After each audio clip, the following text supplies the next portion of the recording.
Well, this has been a long process of dumbing down the social order and making people more immature and therefore more likely to be influenced by advertising and all of that, more easily hypnotized and indoctrinated and entrained.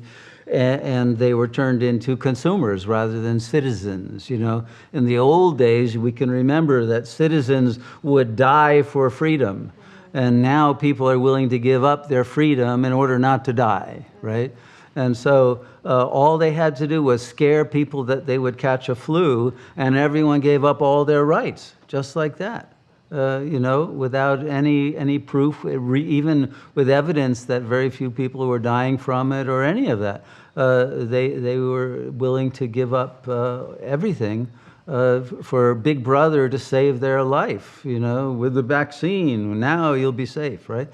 Giving up even all common sense about natural immunity and all of the ways that this has been treated throughout history. No, you become stupid once you enter into that level where your whole life is about the desire to acquire things and the greed that takes over the intelligence.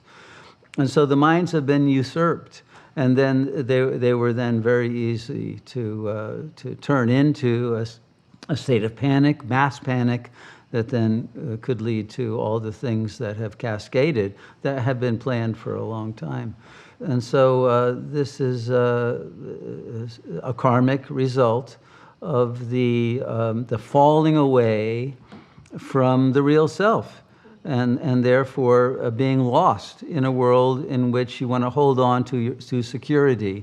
And security comes from money, and it comes from having a good job and having status, and these various external things.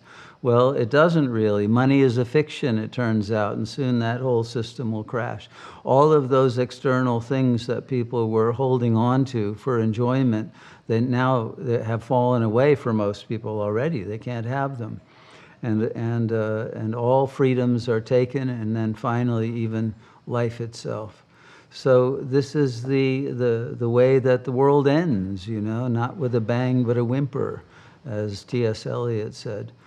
And it's the course of the fall of the human from at least soul consciousness, if not the real self, into the lowest level of the tamasic ego that is only involved in its ignorance, its attachment, its aggression, and its greed.